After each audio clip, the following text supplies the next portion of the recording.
Hello বন্ধুরা, তোমরা সবাই কেমন আছো? আশা করি বন্ধুরা তোমরা সবাই ভালো আছো। আর এই দেখো দেখো কত সুন্দর তালটা বেরিয়েছে। আর তালের আঁশগুলো এরকম ভাবে ছাড়িয়ে নেব।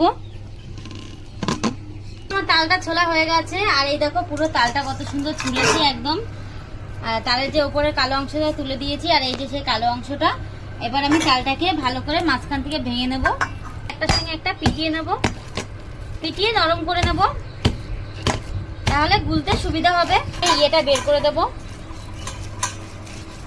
এই দেখো বন্ধুরা আমার তালের পাল বের করা হয়ে গেছে। আর এই দেখো কত বন্ধুরা আমি তালের পালটা ছেঁকে নিয়েছি। আর দেখো কত, এই দেখো বন্ধুরা তালের বড়া করার জন্য আমি তালটাকে গুলিয়ে নিয়ে নিয়েছি। আর তারটাকে নারকেলটাও কুড়িয়ে নিয়েছি। এই দেখো বন্ধুরা আমি একটা গামলিতে ময়দা নিয়ে নিয়েছি। আর ময়দা যার যেরকম লাগবে সে সেরকম ভাবে নেবে।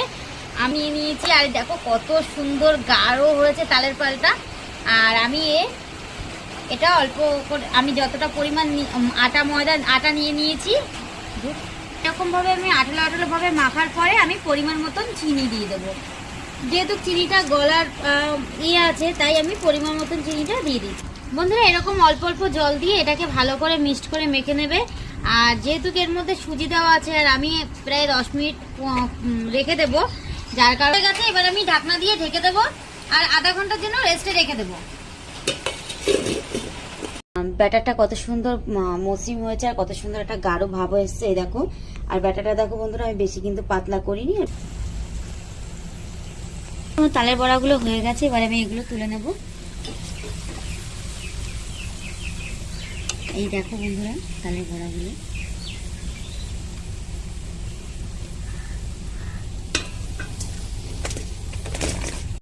এই দেখো বন্ধুরা তালের বড়া হয়ে গেছে। আর এই দেখো কত তালের বড়া হয়েছে, অনেকটা তালের বড়া হয়ে গেছে। এখন সবাইকে যেহেতু নতুন এবছর করা হয়েছে, তাই এখন সবাইকে দেব। বন্ধুরা জন্মাষ্টমী উপলক্ষে তালের বড়া করলাম। আর তালের বড়ার রেসিপিটা তোমাদের কেমন লাগলো? তালের বড়ার রেসিপিটা যদি তোমাদের ভালো লেগে থাকে তো লাইক কমেন্ট শেয়ার করে দিও। আর পাশের বেল আইকনটি টিপে দিয়ে আমার পাশে থেকো। আজকের মতো বন্ধুরা এইটুকু, ধন্যবাদ।